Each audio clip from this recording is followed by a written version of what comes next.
नमस्कार दोस्तों, मैं मंजू वर्मा स्वागत करती हूँ मंजू लोकगीत 123 पे। तो आइए दोस्तों, सुनिए प्यारा सा सोहर गीत। और अच्छा लगे तो चैनल को लाइक, सब्सक्राइब और शेयर कीजिएगा और कमेंट में बताएं ये सोहर गीत कैसा लगा।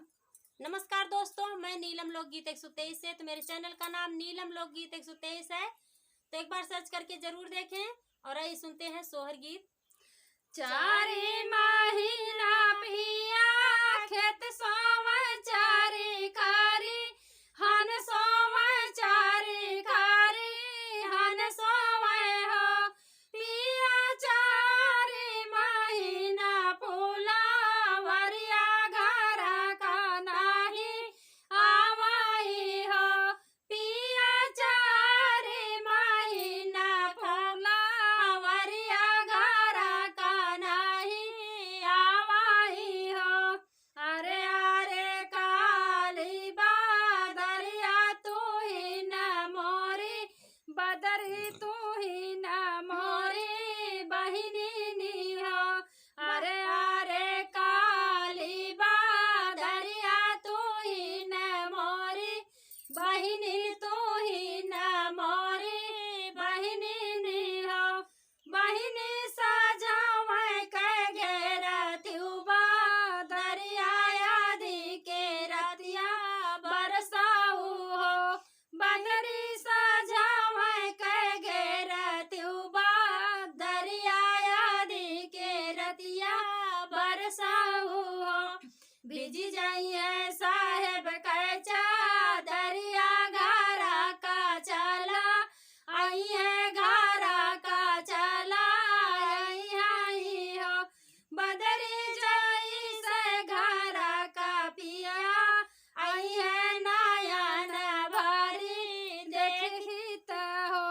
बदरी जाई से घरा का पिया, आई है नयन भरी देखित हो।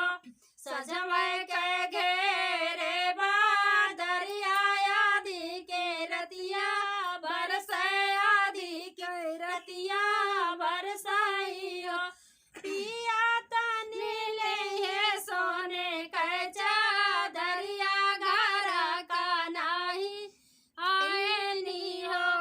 पिया तनी ले है सोने के चादरिया घरा का नाही आवाई हो।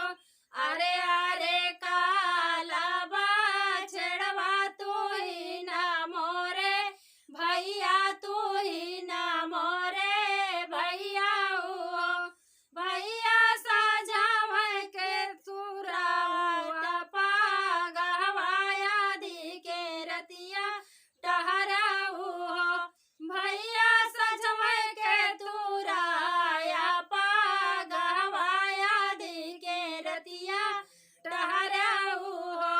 भैया तोहा का बदन पियवा नजर बार देखते हो।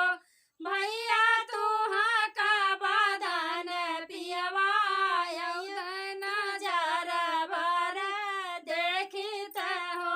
सजमय के पागा तू राहे आदि के रतिया टहरे आदि के रतिया टहराई हो।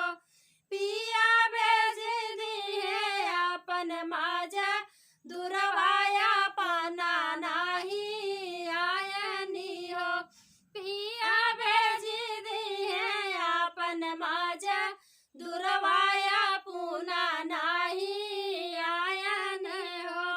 अरे अरे लाहुरा देवरवा तू ही ना मोरे देवर, तू ही ना मोरे देवर हो। देवरा सजावे के तन त्याचा दरिया आदि की रतिया कहाँ आदि की रतिया कहाँ रहू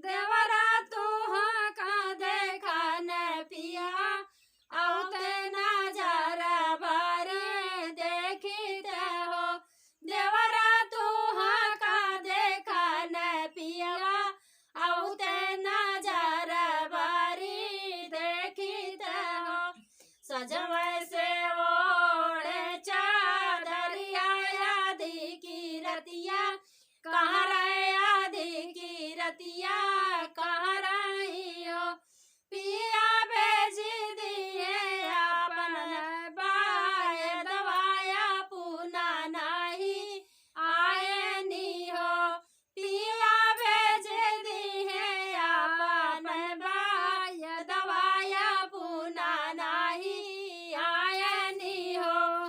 धन्यवाद दोस्तों।